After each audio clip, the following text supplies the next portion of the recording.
Salut à tous, c'est Bourrichon, on se retrouve pour l'analyse de la 7ème journée du top 14.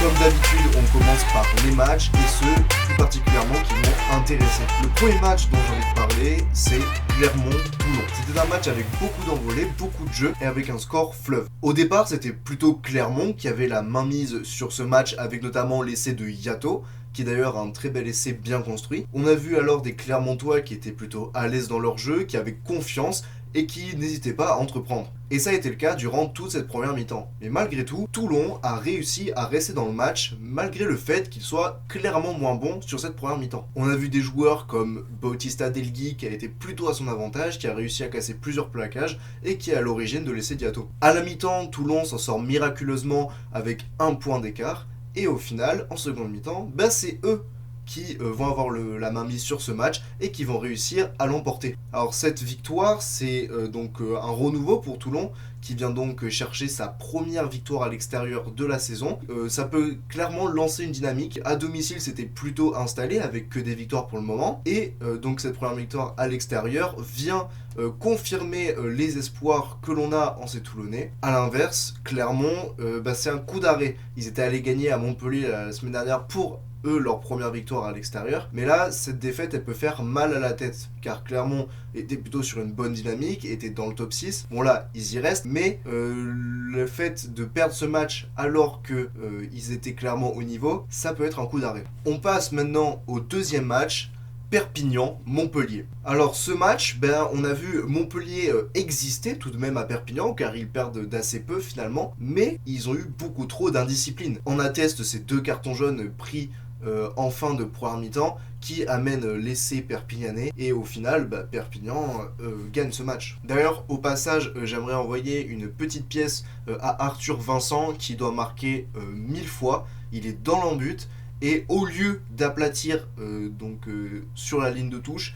il préfère essayer de se relever pour gratter quelques mètres. Au final McIntyre est là et l'empêche de marquer et c'est clairement une faute professionnelle, j'ose utiliser ce mot, parce qu'il doit marquer 1000 fois. Bon, derrière, Montpellier se rattrape bien avec l'essai de Tisserand, mais on sent encore que Montpellier, c'est clairement la crise, on va pas se cacher. On a vu notamment les nouvelles avec le nouveau staff, Coqueril et Elissalde s'en vont, mais Montpellier, en tant que joueur, c'est quand même pas la folie. Du côté de Perpignan, ça fait du bien, c'est la 2e victoire de la saison, et c'est la 2e victoire d'affilée à domicile. On sent clairement du mieux du côté de Perpignan, là depuis ces 3 derniers matchs, avec la victoire contre Toulon, la défaite à Toulouse, mais qui était vraiment encourageante, et cette victoire contre Montpellier, et maintenant ça les fait passer 13e, ils sortent donc de la zone rouge, qu'ils laissent à leur adversaire du jour. En plus, ce qui est bien, c'est qu'il y a toujours cet ADN à Perpignan de jeu, on le voit notamment sur l'essai de Crossdale, qui récupère le ballon acrobatiquement sur la passe au pied de McIntyre.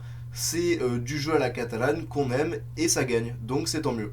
Mais maintenant, quittons la Catalogne pour le Pays Basque avec le match Bayonne-Pau. Alors en début de match, j'avais plutôt l'impression que c'était Pau qui dominait les débats, Bayonne était trop indiscipliné, et Pau osait jouer, notamment avec cette relance de Joe Simons depuis son embut, qui amène à une pénalité. Il y a eu beaucoup de jeux dans ce match, c'était vraiment très agréable à voir, des 2 équipes d'ailleurs, et au final c'est Bayonne qui s'en sort avec le bonus offensif, et il est plutôt mérité, parce que les Palois, ils ont fait un match à l'envers. Ils ont voulu trop jouer, ils ont surjoué à mon goût, et au final, ça ne paye pas. Parce qu'on sait que, un peu comme Perpignan, c'est une ADN de joueur à Pau, mais là, c'était peut-être pas les meilleures conditions, et peut-être pas contre la meilleure équipe contre laquelle jouer. Et au final, à ce jeu-là, c'est Bayonne qui l'a emporté, et qui a peut-être autant joué de ballons que Pau, mais qui les a mieux joués et qui a été beaucoup plus réaliste. Pour la section, c'est un petit coup d'arrêt, mais pas trop grave non plus, parce que perdre à Bayonne, il y a beaucoup d'équipes qui vont le faire, et puis ça reste quand même 5 victoires en 7 matchs, c'est pas du tout dramatique, et donc ils vont pouvoir se relancer dès le week-end prochain. Bayonne, eux, se relancent pour la lutte à la qualification. Avec ces 5 points, ils ne sont plus qu'à 3 points de la 6ème place. 6ème place que voudrait bien accrocher l'Union Bordeaux-Bègles. Alors là, ce match, les Bordelais, comme un peu souvent à l'extérieur, ils peuvent se mordre les doigts. Les 4 matchs qu'ils ont joués à l'extérieur, les Bordelais, c'est 4 matchs où ils auraient pu gagner. Ou du moins, ramener plus de points. Là, ils avaient les matchs jusqu'à la 70e et jusqu'à surtout l'entrée de 2 joueurs, Jefferson Poirot et Clément Ménadier. Mais bon, j'en reparlerai un peu plus tard. Bordeaux faisait le match parfait avec un Jalibert qui a vraiment bien animé les débats. On atteste sa passe au pied avec un petit peu de réussite, je dois l'admettre, sur l'essai de Penaud. On a vu des avants qui étaient très solides face aux guerriers rochelais de Antonio, Wardy, Bourgarit et consorts. Et bizarrement, c'était même eux qui dominaient les débats. Et donc Bordeaux peut clairement se mordre les doigts car avec moins d'indiscipline et plus de réalisme, parce que Jalibert a certes fait un bon match mais a loupé 4 points au pied, ce qui aurait permis le match nul. Et Bordeaux aurait pu largement gagner ce match et devait gagner ce match. Du côté de La Rochelle, c'est une victoire au forceps. Ils ont jamais abandonné, ils ont jamais baissé les bras, et surtout Ronan O'Gara a peut-être donné une petite leçon de coaching à Yannick Bru. Quand Yannick Bru faisait rentrer Jefferson Poirot et Clément Ménadier qui n'ont absolument rien apporté et qui ont pénalisé l'équipe, Ronan O'Gara faisait sortir Anton Astoy qui n'était pas dans son jour et faisait rentrer Hugo Reus qui a fait une très très bonne rentrée. Dans le jeu, il a été très propre et au pied, il a loupé certes cette pénalité, mais bon, il venait de se faire sécher par Moefana donc ça peut se comprendre. Mais sinon, il a été très bon et il a failli sortir le levier du bonus défensif. En tout cas, à La Rochelle, comme Bayonne, il se relance complètement dans cette lutte à la qualification. Je crois qu'ils sont à 2 ou 3 points de Clermont. Enfin, le dernier match que j'ai vraiment apprécié, c'est le match Castres-Stade Toulousain. Alors là, on a vu beaucoup de jeux et notamment de la part des Castrés. Alors on le sait, depuis quelques saisons, Castres, c'est pas l'équipe la plus joueuse du top 14, mais là, il faut reconnaître que depuis le début de la saison, il y a vraiment un projet de jeu qui est mis en place et un projet de jeu qui est basé sur l'offensif. On atteste cet essai d'Adrea Kokadji qui est absolument magnifique et c'est pour moi l'essai de la journée. Donc c'est un ballon castré qui est écarté jusqu'à Tyler Hardron. Celui-ci passe les bras et trouve à son intérieur Adrea Kokadji qui accélère et trouve Séguré lancer plein de balles. Il se fait plaquer par le Bel mais réussit à donner dans le tempo et avec de la vitesse à Geoffrey Palis qui a à son tour stoppé à 5 mètres et qui n'a plus qu'à donner à Adrea Kokadji pour marquer. C'est un magnifique essai, c'est l'essai de la journée et il nous vient tout droit de Castres. Et cet essai, il résume parfaitement l'état d'esprit CO actuel. Là, ils se sont fait une petite frayeur quand les Toulousains sont revenus, mais sinon, à part ça, ils ont globalement dominé ce match et ils n'ont jamais véritablement été inquiétés. Et Castres, c'est la véritable bonne surprise de ce top 14 parce que c'est vraiment intéressant ce qu'ils proposent avec, comme je disais la semaine dernière, des joueurs qui viennent juste d'arriver, qui jouent pas ensemble depuis très longtemps et c'est vraiment agréable à voir jouer. Du côté de Toulouse, on enchaîne les performances en demi-teinte, j'ai envie de dire. Alors oui, il manque encore des joueurs, à l'image de Romain Tamac qui reviendra que dans quelques temps, à l'image de Juan Cruz Malia, mais on sent que cette équipe peut faire beaucoup mieux, surtout vu la composition.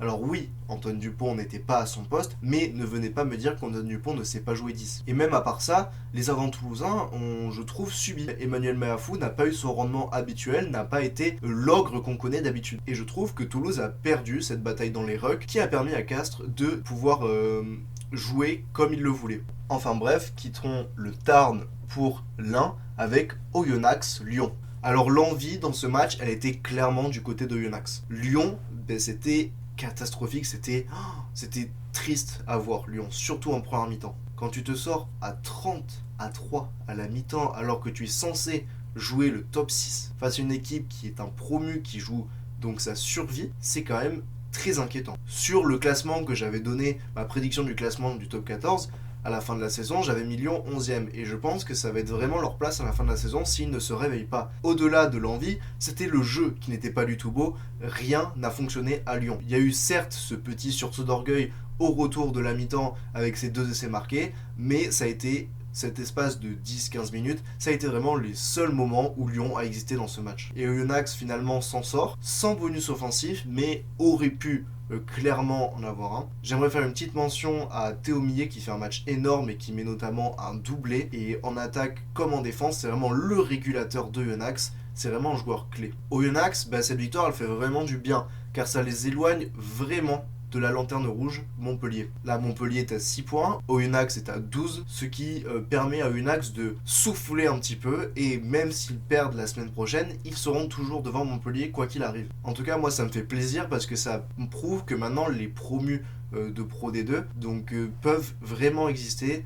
Dans ce top 14, on avait Bayonne l'an dernier qui a joué le top 6, et maintenant Oyonnax qui s'en sort plutôt bien dans ce début d'exercice. Enfin, le dernier match dont je vais parler, c'est Racing Stade Français. Alors ce match, c'était pas du tout beau à voir, c'était un match que de défense avec du jeu au pied. Et à ce petit jeu là, c'est le Racing qui s'en est sorti, avec notamment un énorme match de Nolan Le Garret. Il a fait un match de patron et on a l'impression que ça fait 15 ans qu'il est sur les terrains de rugby du top 14, alors que ça fait 3-4 saisons maximum. Au Stade Français, bizarrement, ce qui n'a pas été, ça a été la défense qui certes n'a pas pris beaucoup de points, mais qui a été beaucoup pénalisée. Et ce qui est encore plus surprenant, c'est que c'est la défense du Racing qui a été très forte. Et depuis le début de la saison, le Racing s'est beaucoup amélioré sur sa défense, chose qui était vraiment son point faible les saisons précédentes. Le Racing n'a jamais subi un impact et le Stade Français n'a jamais percé. Et ça, c'est véritablement impressionnant. On a vu un Gaël Ficou retrouvé qui a fait un très gros match, je trouve, qui a été véritablement impactant, et en défense, ça n'est jamais passé. Maintenant, j'aimerais quand même dire que sur l'essai de Chavancy, je me pose la question de savoir si Chavancy part hors jeu. Ça, après, c'est l'interprétation de l'arbitre. Je pense qu'il est sur la ligne, peut-être légèrement devant.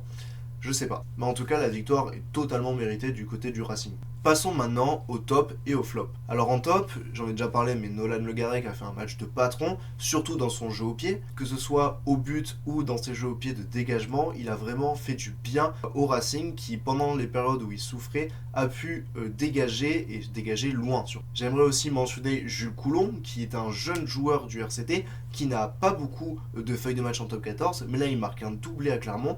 Et même il a été partout, que ce soit en attaque ou en défense, il a vraiment fait un match de patron et ça prouve encore une fois que les jeunes français ont vraiment beaucoup de talent. J'aimerais aussi parler d'Adrea Kokadji qui a fait un gros match à Castres, que ce soit en défense avec des gros tubes ou en attaque avec notamment 7 essais dont je vous ai parlé, mais aussi sur l'essai de Nathan Huleux où c'est lui qui perce après une bonne action de Poplin. Non, Adrea Kokadji, c'est du solide. En flop, maintenant, je vais mettre Jefferson Poirot et Clément Ménadier. Les deux joueurs de l'UBB ont été catastrophiques. Poirot, dans le jeu, c'est plusieurs fautes, que ce soit des pénalités ou des fautes, notamment sur l'essai Rochelet de Yuji Seteni. C'est lui qui fait la mauvaise percussion et qui au final ne met pas Maxime Lucu dans de bonnes conditions pour dégager. Il y a un contre, La Rochelle récupère le ballon, écarte, essai. Après il se fait pénaliser en mêlée et il se fait pénaliser pour être entré sur le côté d'un ruck et s'être couché sur le ruck. Donc c'est un grand chelem pour Poirot, c'est vraiment un 100%. Ménadier, autre 100% en touche.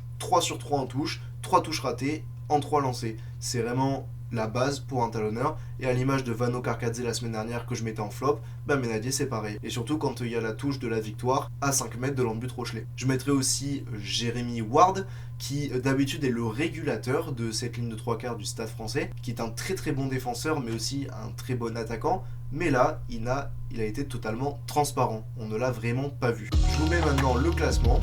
On voit que l'UBB se rajoute parmi les clubs qui vont galérer à rentrer dans le top 6. J'avais hésité à en parler la semaine dernière, mais là 4 défaites en 3 matchs. Alors certes c'est 4 défaites à l'extérieur, mais c'est quand même inquiétant. Bon, la lutte pour le top 6, elle concerne toujours les mêmes clubs, avec peut-être La Rochelle et Bayonne qui se rajoutent. Et en bas, Montpellier est vraiment en pleine crise. Ils n'ont plus gagné depuis la première journée du top 14 contre La Rochelle, et il va falloir qu'ils se réveillent car ça va être très compliqué. Perpignan d'ailleurs est sorti de cette zone rouge. Voilà, cette vidéo est terminée sur l'analyse de la 7ème journée du top 14. N'hésitez pas à vous abonner, mettre un like, un commentaire et à partager cette vidéo si mon contenu vous plaît, ça m'aiderait grandement. Merci beaucoup d'avoir regardé, c'était Bourrichon, ciao ciao.